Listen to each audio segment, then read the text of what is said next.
How we doing? Good week of practice. We've got one more tomorrow, but I like where we're at on Thursday morning, and it's good. I think they're excited about this opportunity, the challenge, going up there, playing at Autzen Stadium. You know, it's going to be crazy, wild, loud, hostile, and I'm excited to see how we handle it. I think it'd be a really great step in our maturation as a football team. So it's going to be good. You know, I think that Eric Kendricks has had 3 good days of practice, so he should be good to go. You know, we're still waiting to see where we are with the offensive line, but it looks encouraging. And Jordan James is making progress, but probably won't be able to play. So we're in good shape. We're ready to go. Well, we're not ready yet. We will be ready to go. What looks encouraging on the offensive line? You said it looks encouraging. Just looks encouraging. Looks like there's 5 guys who are going to go out there and play their tails off. I'm excited about watching them. Anybody that will be interesting to watch for the first time? Nope. I think it'll be interesting to see how Simon responds, you know, with that knee, and see if he can hold up. And other than that, it'll be good. Hi, Chris. How you doing, Jim? You talk about the coaching job that Adrian Klemm has had to do, just with all the shuffling, even just in the last 2 years. He's had to deal with that depth. Yeah, I mean, really, if you look at our offensive line, there's not many guys that are here now that were here when we first took over. And, you know, I think it was pretty apparent when we took this job that there was a need to address that position significantly. I mean, it was a position that needed to be addressed, and we've done it to a certain extent so far through recruiting, but that means you're playing a lot of young players, and so the onus goes on Adrian to, you know, develop them quickly.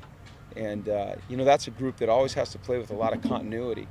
And, you know, so you got a bunch of young guys that haven't played a lot playing together, and they're worried about themselves, and it's hard for them to, you know, really kind of expand their field of knowledge to other things other than what they're supposed to do. So that's difficult. You know, teaching the techniques, teaching the schemes, doing those things. And I think he's done an amazing job.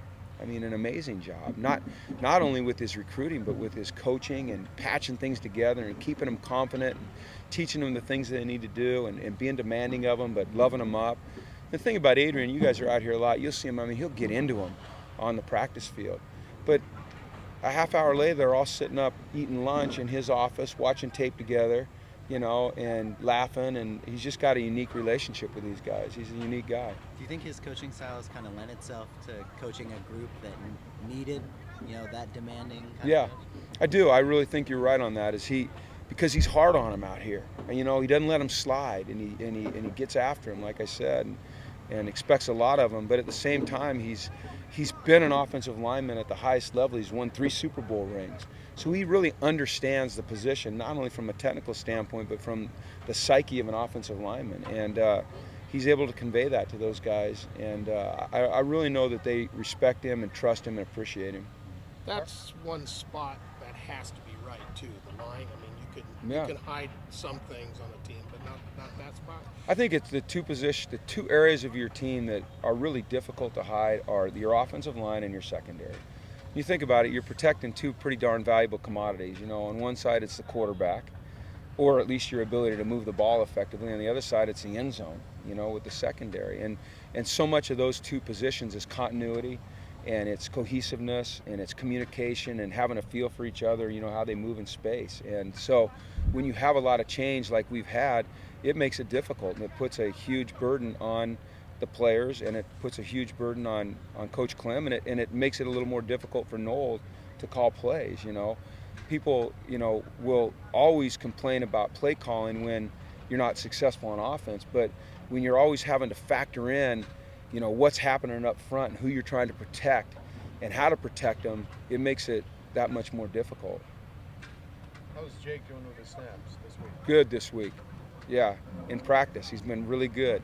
And, you know, the thing about Jake is that he's very conscientious, and he's very prideful, and he takes it seriously, and he's worked hard on it. And I don't know where it came from. I know we're trying to fix it, and I know he's desperately trying to fix it. It hadn't been a problem in the past. You know, whoever golfs, I mean, if you get the yips, I guess, or something, I don't know. Maybe we go get him, you know, get him Harvey Pinnick's Little Red Book or something. I don't know, but this week he's been good, and he understands how pivotal good snaps are to the efficiency of our offense, because it's a rhythm back there. There's a rhythm to everything that we do. Brett getting the snap, the read game, whether he's going to hand it off, keep it, or throw it.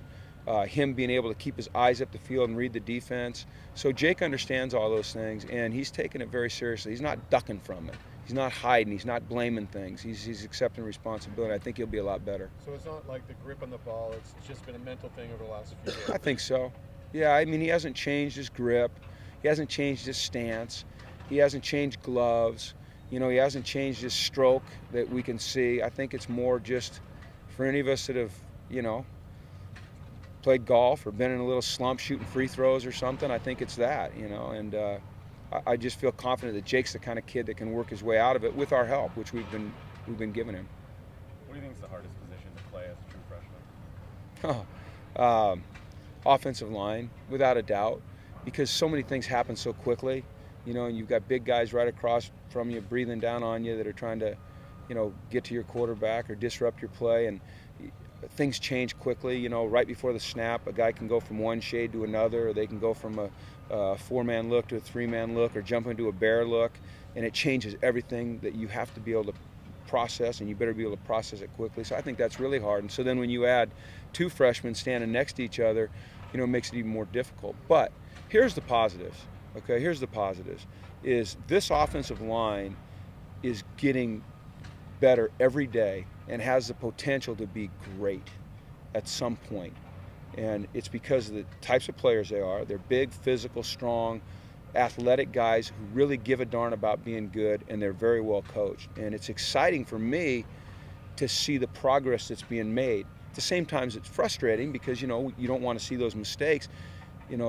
There is huge potential at that position. I think that's a real credit to Adrian. With Jordan out, I know you talked at the beginning of the season about running back by committee. It seems like it's been more of a running back by committee with Jordan out. Is that something you guys see going forward if he has to miss more time, that you're giving those guys equal reps? I think he'll be back soon, but I would always like to see a guy in a game step up and kind of be the guy.